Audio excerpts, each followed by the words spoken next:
નમસ્કાર મિત્રો, VN Gujarati YouTube channel તમારું સ્વાગત છે। મિત્રો, દેશ અને દુનિયાની તમામ તાજા ખબર સૌથી પહેલાં જાણવા માટે અત્યારે ચેનલ સબસ્ક્રાઇબ કરી દેજો। મિત્રો, ખૂબ જ મોટા સમાચાર સામે આવી રહ્યા છે, જે બાદ ચારે બાજુ મિત્રો હડકંપ મચી ગયો છે।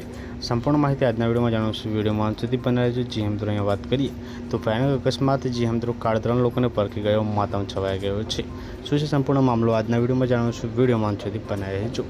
आपने जણાવી દીધું કે રાજ્યમાં અકસ્માતોનો સિલસિલો યથાવત છે, ત્યારે જોવા મળી રહ્યા છે કે મિત્રો આજે જે છે સાબરકાંઠાના મિત્રો ગામફોઈ રસાણા મિત્રો હાઈવે પર કાર અને રિક્ષા વચ્ચે ગમખ્વાર ટક્કર સર્જાતા રિક્ષા સવાર 3 લોકોના ઘટના સ્થળે જ મોત થયા છે, જ્યારે 2 લોકોને ગંભીર ઈજા પહોંચતા સારવારથી હિંમતનગર સિવિલ હોસ્પિટલમાં ખસેડવામાં આવ્યા છે। ત્યારે સમગ્ર બનાવની જાણ પોલીસને થતાં મિત્રો ઘટના સ્થળે પહોંચી ગયા હતા અને આગળની કાર્યવાહી હાથ ધરી છે। તો મિત્રો, ખૂબ જ મોટી ખબર સામે આવી રહી છે। પલપલને આપણે મળતી રહેશે, મળીને માહિતી નવા વિડીયોમાં। ત્યાં સુધી બાય બાય, ધન્યવાદ, જય હિન્દ, જય ભારત। મળીએ નવા વિડીયોમાં।